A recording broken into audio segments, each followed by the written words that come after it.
Halo semuanya, kembali lagi di Vlog Danif dan kali ini kita mau bahas Xiaomi Mi TV 4 55 inci. Ya, ini TV ya, kurang ajar ya. Kurang ajarnya kenapa? Ya, dia tuh speknya tinggi, dia udah 4K, udah LED, 55 inci pula, Smart TV pula. Tapi harganya 4,99 alias 5 juta kembali seribuan. Ya, murah banget. Biasanya 50 inci Smart TV aja itu yang semurah-murahnya itu harga 5,5 juta, ya kan? Pokoknya 5 juta masih ke atas lah. Ini udah lebih gede 5 inci, tapi harganya justru malah lebih murah, ya kan? Nah, kenapa TV ini bisa murah? Cek terus video ini, jangan lupa untuk like dan subscribe karena kita akan bahas TV yang sangat fenomenal ini. Yuk.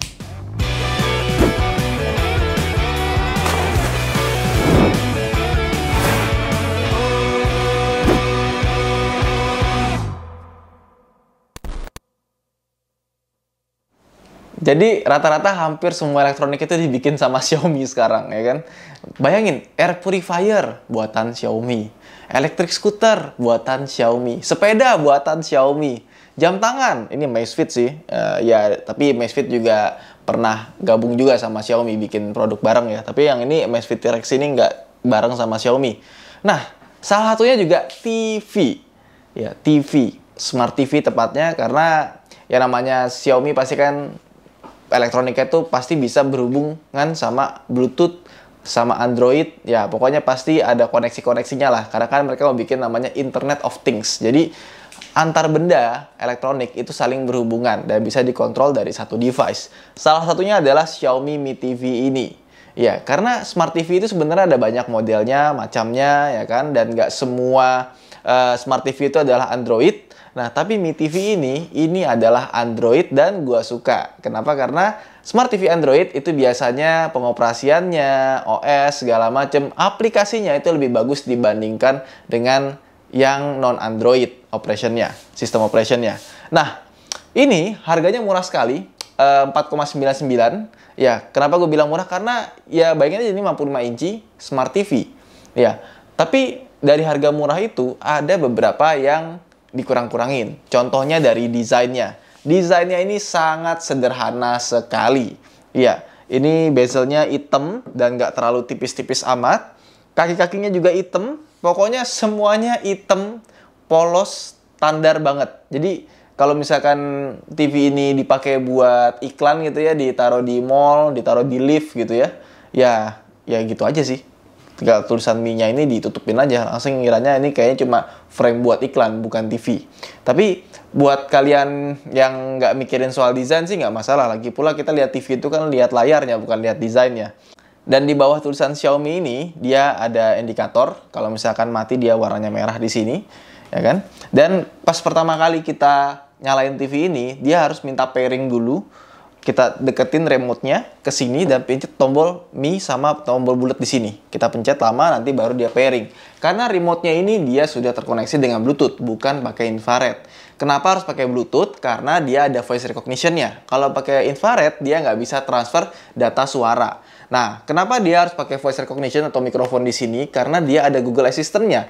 Jadi, kalau misalkan kita mau buka sesuatu atau kita mau nulis sesuatu di sini, misalkan kita buka YouTube gitu kan, capek banget gitu kalau kita pakai remote biasa, terus kita ketik satu-satu. Misalkan kita mau cari Nissan, Nissan, kan capek ya. Mendingan langsung aja kita pencet Google Assistant. Ini karena baru startup, jadi YouTube-nya bukanya agak sedikit lama. Tapi kalau udah lama nanti dia akan nyimpen di background, bukannya lagi cepet banget. Apalagi internet di sini kurang begitu bagus. Oke, kita misalnya buka Google Assistant ya. Open YouTube Nissan GT-R.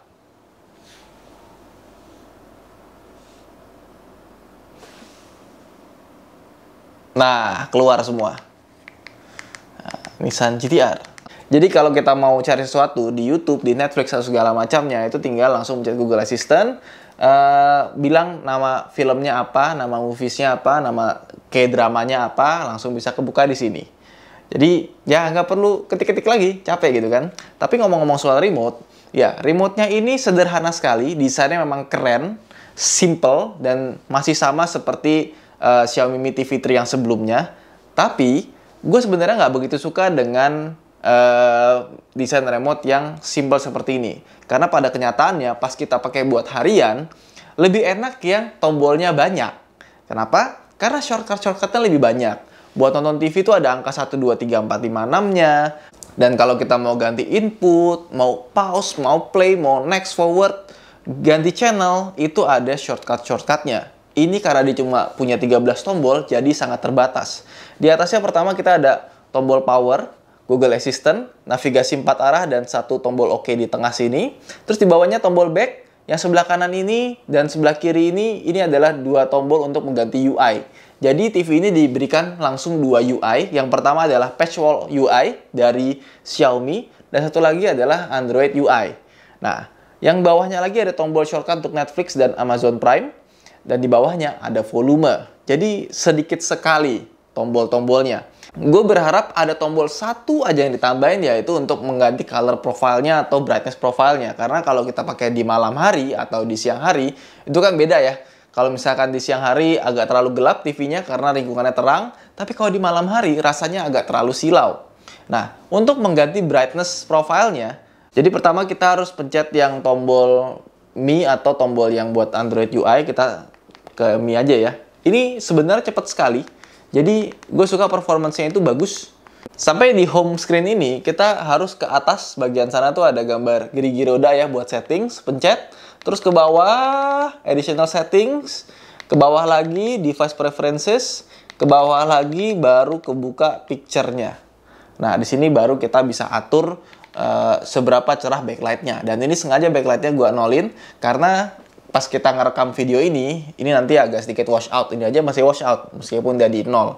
Tapi sebenarnya kalau kita lihat langsung ya, bukan di kamera, ini sih lagi gelap banget layarnya. Harusnya kalau misalkan kita buat nonton biasa nanti diterangin. Tapi ini untuk kebutuhan syuting. Dan di kamera goyang-goyang nggak layarnya? Nggak ya. Kadang-kadang kalau shutter speed-nya nggak sama, itu suka goyang-goyang layarnya. Tapi itu bukan kesalahan TV-nya, tapi pas kita ngerekamnya aja, shutter speed-nya nggak bisa sama. Oke, nah ini tampilan utama dari Patchwall OS.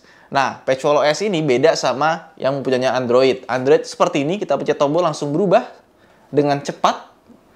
Berubah lagi ke Patchwall, langsung set. Ubah lagi ke Android UI, langsung berubah dengan sangat cepat. Kalau gue sendiri, karena gue lebih sering pakai Android UI bawaan gitu ya, menurut gue sih ini nggak ada masalah. Tapi pas kita ubah ke Patchwall, ada beberapa kelebihan. Yang pertama, dia akan merekomendasikan film-film kayak misalnya ada Takut Kawin. Kenapa ada di sini sih Takut Kawin? Nah, jadi dia tuh menggabungkan banyak aplikasi dan ditaruh di depan. Misalnya, ini Takut Kawin dari video.com. Ini The Third Charm itu dari iFlix. Ini dari TVN. Jadi kalau misalkan kita pencet ini, dia langsung masuk ke video.com. Nah, tapi kita belum login ke video.com. Nah, langsung kebuka. Nah, ini juga ada Netflix, ada Live TV. Dan kita bisa lihat Live TV, nggak cuma sembarang Live TV dari TV analog biasa, tapi langsung dari streamingnya. Misalkan kita buka Indosiar, ya kan? Kita mau nonton sinetron naga gitu ya. Nah, ini langsung kebuka. Gak tau nih, internetnya lagi bagus apa enggak. Ini belakangan di Klaten ini internetnya kurang begitu bagus.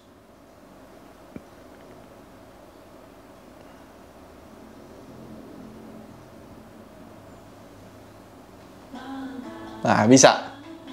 Ya, cuma ini lagi nggak begitu bagus internetnya karena lihat tuh. Nah, kan berhenti lagi.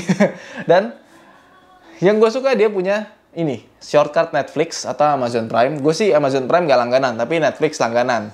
Nah, jadi kita pencet, dia langsung kebuka ke Netflix. Tapi sayangnya, koneksi internet di sini kita pakai IndiHome. Jadi, nggak bisa. Gue harus tethering dulu pakai nomor satu lagi ya, nomor HP. Baru bisa connect ke IndiHome. Ya, udah. Ini akan putar-putar terus aja. Nanti habis itu keluar warning bilang connection-nya bermasalah. Habis itu dia akan retry connection. Gitu aja terus sampai ganti koneksi. Nah, kan? Code UI-nya ya itu diblokir sama IndiHome.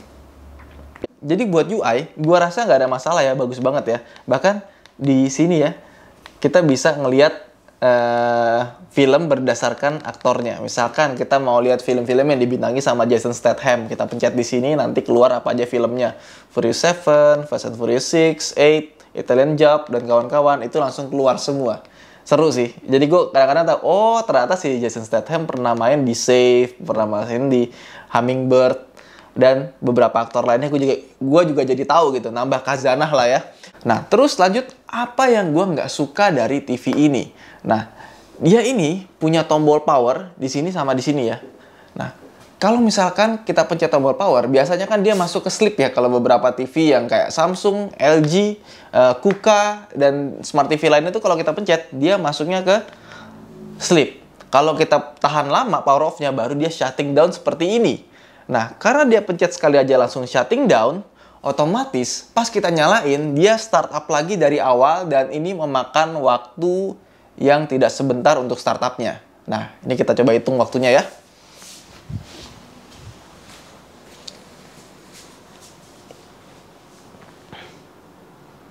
Ini TV-nya memang agak sedikit memantul.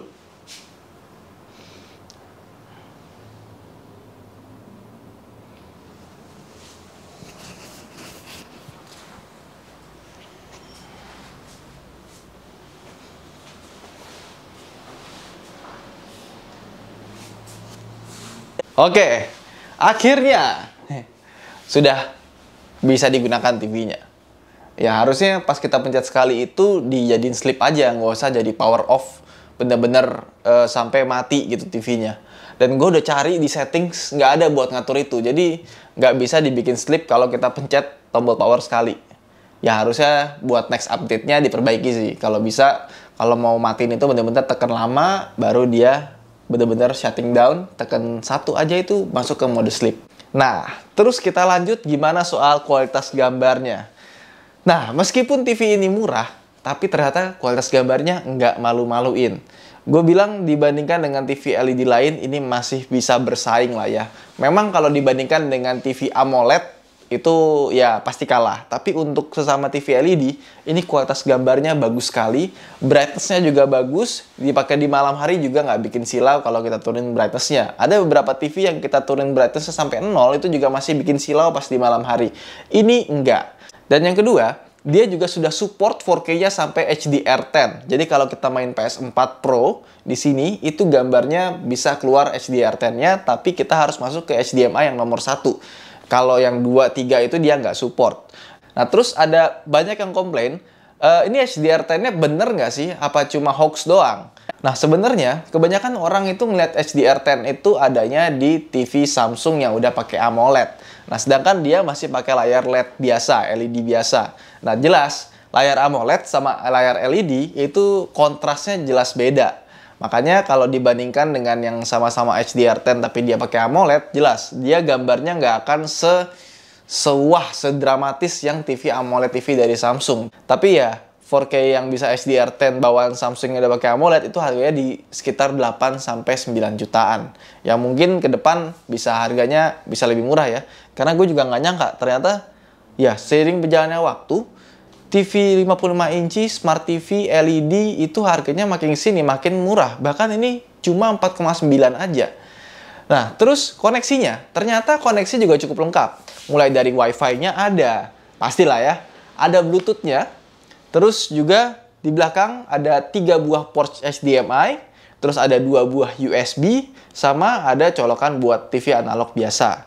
Terus di bawahnya lagi, ini agak sedikit tersembunyi, itu ada port komponen yang RGB ya, kuning, putih, merah. Ya, jarang loh TV zaman sekarang masih ada komponen port kayak gitu. Terus ada untuk kabel audio, tapi sayangnya dia belum optical. Dan satu lagi itu kabel buat Ethernet. Jadi kalau kalian nggak pakai WiFi, pakai kabel LAN biasa, itu bisa langsung dicolokin ke sini. Terus untuk spesifikasinya sendiri, dia sudah pakai prosesor quad-core, RAM 2GB, dan internal 8GB. Jadi kalau misalkan kalian mau nyimpen video, kalau bisa tambahin harddisk eksternal, biar bisa nyimpen video lebih banyak lagi. Ya soalnya 8GB hari gini cuma bisa nampung berapa film ya kan? Buat teman-teman yang merasa aplikasinya masih kurang, ini juga bisa ditambahin karena udah ada Google Play Store-nya di sini. Kita tinggal cari dan juga kita bisa tambahkan aplikasi game di TV ini. Tapi sayangnya remote-nya ini tidak compatible buat main game di sini. Dia akan minta gamepad yang bisa dihubungkan dengan Bluetooth. Kemudian untuk audionya, dia sudah menggunakan speaker 2 buah dan totalnya itu sampai 10 watt. Ya, udah ada Dolby DTS segala macemnya, tapi menurut gua suaranya sih masih standar-standar aja sebagaimana TV tipis pada umumnya. Ya, nggak bisa berharap yang lebih sih. Kalau mau bagus, mungkin harus tambahin soundbar biar suaranya lebih menggelegar, lebih jelas, lebih clear. Tapi menurut gue ini udah lebih dari cukup untuk TV ukuran tipis seperti ini. Oke, kesimpulannya gimana? Menurut gue dengan harga yang sangat terjangkau, TV ini benar-benar sangat value for money.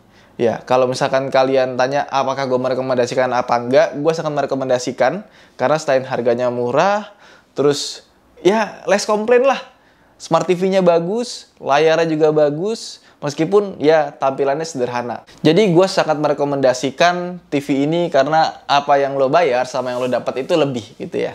Oke, itu aja mungkin video kita kali ini. Buat teman-teman yang udah beli, jangan lupa untuk komen di bawah seperti apa rasanya menggunakan Xiaomi Mi TV 4 55 inci. Saya Ridwan Hanif. Jangan lupa untuk like video ini dan subscribe jika kalian belum. Sampai jumpa di vlog berikutnya. Bye!